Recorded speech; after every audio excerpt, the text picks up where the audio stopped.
Hi there, I'm Hannah from Hannah B Flute, and in today's video I am going to give a brief rundown of how to play the flute. Now, disclaimer, I'm not actually going to teach any of the notes or any of that. If you'd like to learn how to play your first few notes, how to play notes after that, I have a full section on my website called Online Flute Lessons, where I have pre-recorded some videos and included some sheet music exercises along with those videos that you can download and watch as much as you want. And you can check out the link down below to learn more. But for now, let's get into it. All right, so before we can talk about how to play the flute, let's talk about what the flute is. So here's my flute. This is a professional model.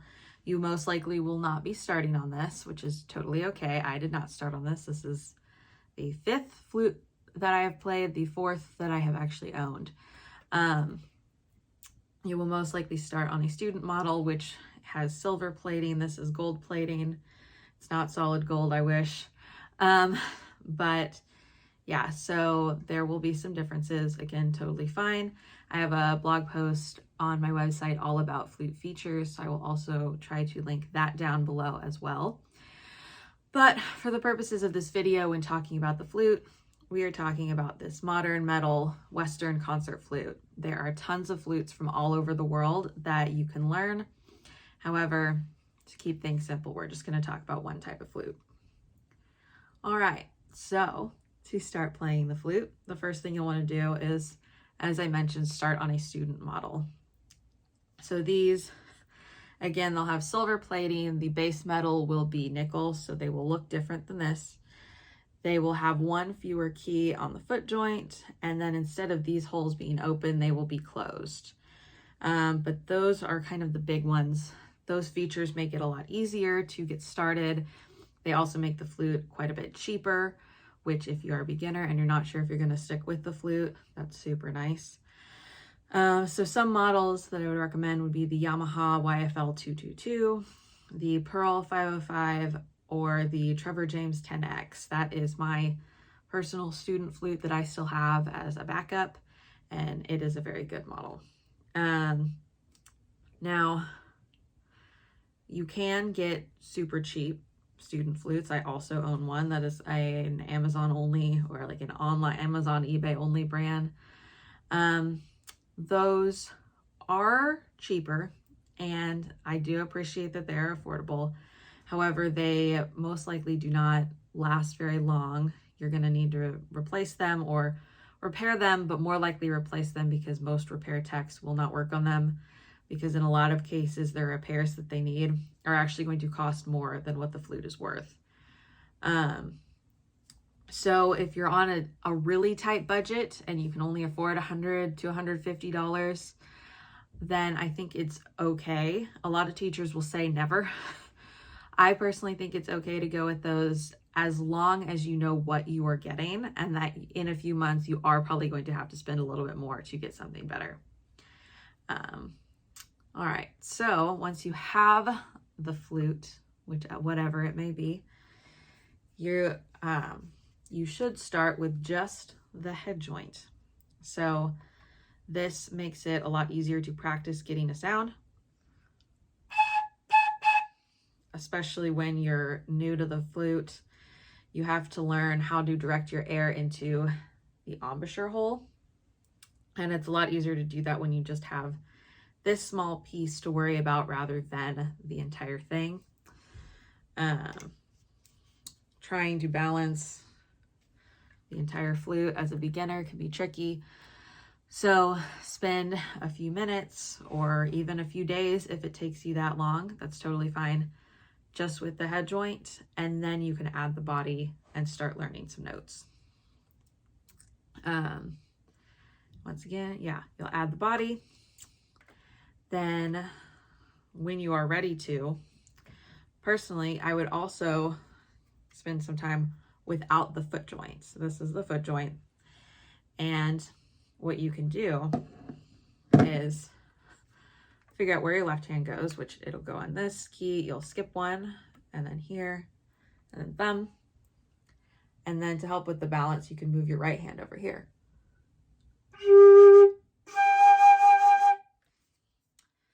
So that's just a nice way to get started playing different notes, but without balancing the entire thing. All right. The next tip I have for you is to get a good method book or exercise sheets of some kind. As I mentioned earlier, each of my pre-recorded flexible flute lessons comes with 2 to 3 pages of exercises based just on that video lesson. So that's a great option if you are deciding to enroll in my program. Otherwise, if you're going to take private lessons with someone in person, or if you'd prefer live lessons even online, I'd recommend getting a method book. If you're going with a teacher, definitely ask them what they'd recommend. Some options include the Rubank books. They're a little older, but they are pretty affordable, and they're a bit faster, so they're nice if you learn quickly. However, they can be boring, so they're not the best for younger students. Flute 101 is a good one. It's a bit more interesting. It also has some duet stuff, so it's really good for those live lessons if you're going to play with a teacher. And then really young kids, I would recommend the blocky flute method or the Suzuki method. That is also a good one. Now, another option would be to watch tutorials. Of course, there's this video. This isn't really a tutorial, but as I mentioned, my flexible flute lessons are tutorials. Each one goes into 1 to maybe 2 very specific topics or notes on the flute, so you can watch them as many times as you need, pause, rewind, slow down, fast forward, do whatever you need to do, and you can reference them even years down the line if you need to go back and relearn a topic. Some tutorials are subscription based. Mine are one-time purchase. So one of the things I found when developing my flexible flute lessons is that there weren't a ton of tutorials out there, aside from free ones, which are very basic, that you just pay once. And it seems like these days, everything is a subscription. Everything from Netflix to YouTube Premium to QuickBooks if you're a business person. So I liked the idea of not having to commit to paying over and over just to maintain access. So once you buy a lesson, you have it, it's yours, and you're good. All right, so find a private teacher is my next tip. If you need more guidance than what video tutorials can offer, they're a great way to get started. I believe I didn't have a lesson for a good year after I started playing the flute. It was mostly using online resources. But having a private teacher can help. They can make sure you're holding the flute correctly. They can work with you on directing your air into the embouchure hole, working on the fingerings. They can teach other music theory concepts to help you read music. And of course, you can find teachers in your area through either a local music academy, or you can just Google search, flute teacher in whatever city you live in, and you can find someone that way. You can also look online. That opens you up to even more flute teachers. And then you don't have to drive to their house or to a music studio, so you can save a lot of time there. But whether they're online or in person, you can get the support you need. And I also want to mention, I know I'm plugging my flexible flute lessons a lot, but a lot of teachers do live lessons, which is great. However, another thing I found is that a lot of students, we're busy. We're busy people, whether you're a student or a professional or anywhere in between, whether you're a kid or an adult. If you're still in school, you have school. If you're out of school, you probably have a job. You may not even have the time to go to lessons regularly. So if you still want some personalized feedback, when you buy a lesson from me, you will have 1 week to send me an audio or video recording, and then I will respond with feedback based on that recording for you. Okay, so the the last tip I have when getting started on how to play the flute is to not give up. So the flute is a pretty difficult instrument. I find it easy. Of course, I've played for over a decade at this point. Some may find it easy even as beginners. Others will find it really difficult. It just depends on you and your strengths. But if you truly want to learn the flute, you can make it happen. You are not going to be an expert overnight. That's just how it is. Again, that's totally fine. That's normal. It took me years to learn how to play the flute. So make sure you spend a little bit of time each day, 10 to 15 minutes. It's plenty as a beginner. Go through any video tutorials or lessons that you have, go through your method books, and work on each exercise slowly and work on them until you master them before moving on. All right, so now, obviously, to learn how to play the flute, you need to get your hands on a flute. So for this next section, I want to cover some tips on how to choose a good beginner model. So as I mentioned, you want to avoid those super cheap flutes, the like $99, $89 flutes that you'll find on Amazon and eBay. Not all flutes on Amazon are bad. I want to say that first. There are some reputable brands on there. However, a lot of the ones that pop up first or that are sponsored listings are from brands where the flute is not going to last more than a few months. So again, if you're really tight on cash, they can be an okay option for the meantime, but for the next few months, save up for something better because your flute is probably going to break and you're probably going to need to upgrade. Another tip to consider, and this is another good option if you're on a budget, is to rent a student flute. So a lot of music stores offer rental programs where you can pay anywhere from like $20 to $40 a month, depending on the flute you're renting and depending on the store and where you live. And that way, if you decide to quit after a month, you've only paid 20 to 40 bucks. Whereas if you had bought a whole flute for like $1,000, you're stuck with that flute and trying to sell it. So renting can be a better option. And even if you do stick with it, a lot of rental programs are rent to own. So when I rented a saxophone, for example, I kept it for the full 3 years that the rental program was. And at the end of those 3 years, I officially owned the instrument. I have since sold it, but that's just an example of how that can work. Another good option, if you are absolutely sure you want to buy a flute and that you will stick with it, but want to save money, is you can look at used flutes. There are a lot of used student flutes out there, especially as people are upgrading. Now is actually a good time for that. The summer, people may be going off to college and looking to sell their old flutes, or people moving on to even high school. So that can be a great option to save a couple $100 off of a beginner model. But if you're going to do that, make sure that you can test it or that a flute player you know can test it, because some used flutes do need maintenance and you want to make sure you're not going to spend hundreds of dollars on a flute that's just going to need hundreds of dollars in maintenance repairs. So again, a teacher can help with that, another flute player. Finally, another thing that can help is to buy from a reputable seller.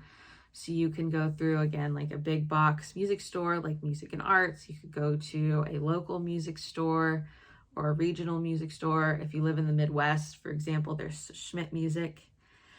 You can also go to one of the big flute shops. There's like Flute World and Carolyn Nussbaum Music Company and a few others. And they do carry beginner models they can ship to you. And if you buy on Amazon, you can also look at sellers like Flute Center of New York. Whew, okay. Now, as to why you should play the flute, there are a lot of great reasons. First off, it has a very diverse repertoire. It is like one of the oldest instruments. Not this specific flute, the modern metal flute, was developed in the 1840s. However, the flute itself has been around since really ancient times, like 40,000 years. So in terms of classical music, there's music dating back to the Baroque era with Bach and Telemann and Vivaldi. You have, of course, classical era stuff like Mozart, C.P.E. Bach, and some orchestral stuff. Romantic era, which includes like the Paris Conservatory. So anything in the flute music by French composers book, like the Fauré Fantasy, Chaminade, Concertino. A bunch of 20th century music like Syrinx or the Poulenc Sonata or the Toktakishvili Sonata. Then, of course, there's jazz music. So if you don't want to do classical, you don't have to. There's also pop. I've really found it fun to play along with pop melodies at home and to do pop covers on the flute, which you can watch here on my YouTube channel. So there's tons of music that you can play on the flute, which makes it a great instrument to play. Another advantage is that it is a standard member of multiple ensembles, both large ensembles and chamber music. For a large ensemble, that's orchestra, wind ensemble. Chamber groups would be like flute choirs, although flute choir is kind of in the middle of big and small, and then anything from quartets to duos to quintets, both in flute specific, but also like wind quartets, wind quintets, things like that.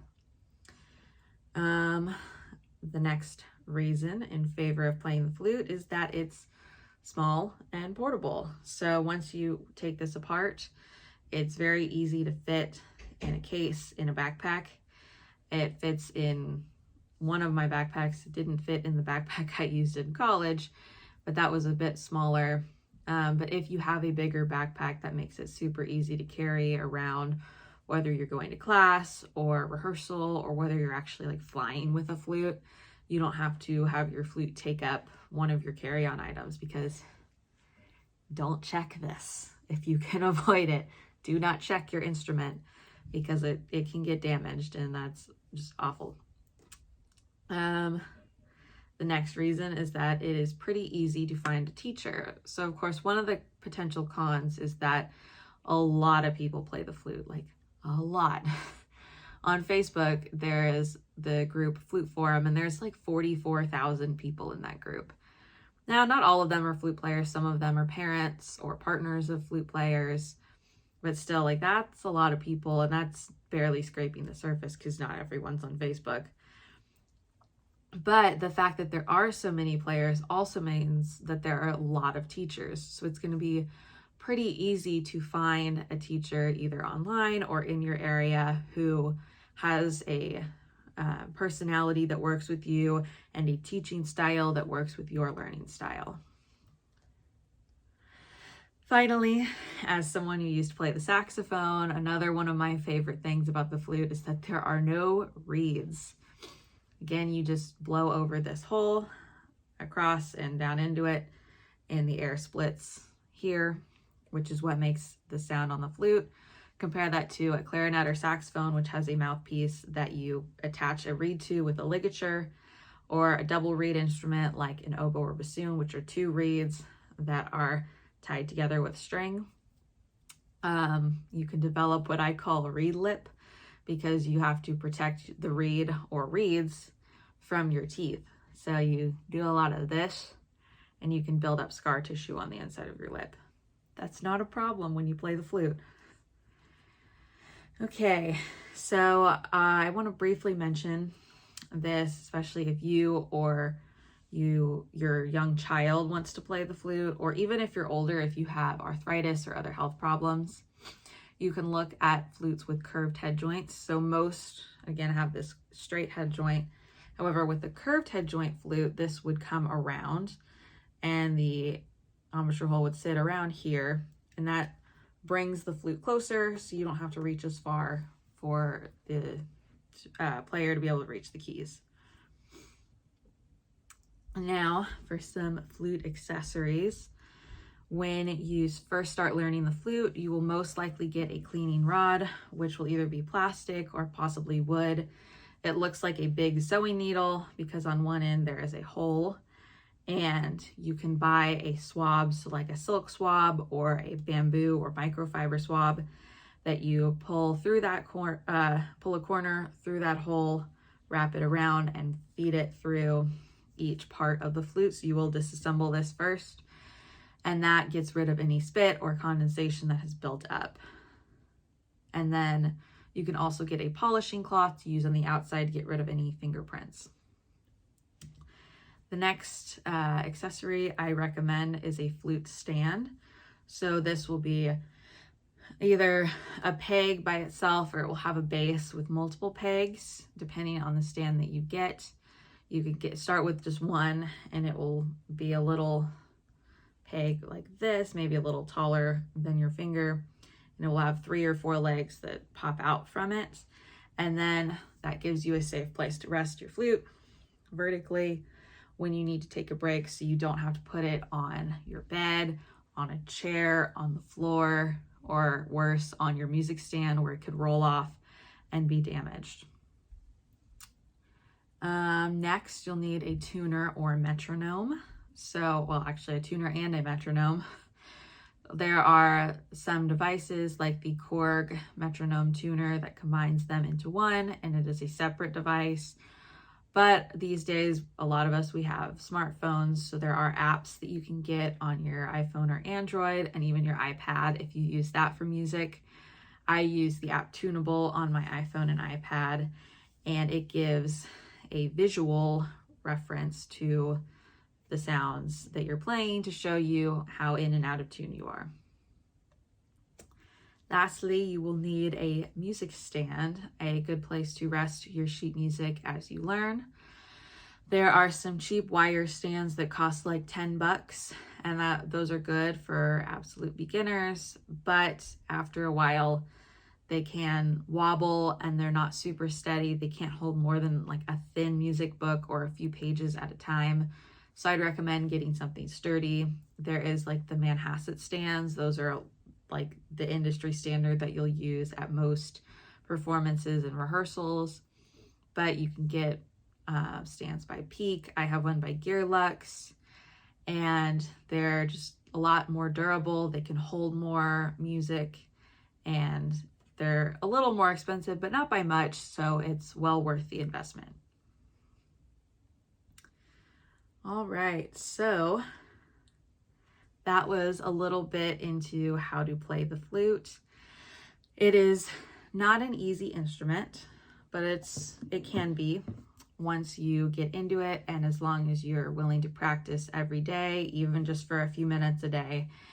And if you're looking for what to learn first, be sure again to head down to the link in the description to enroll in one or more of my flexible flute lessons.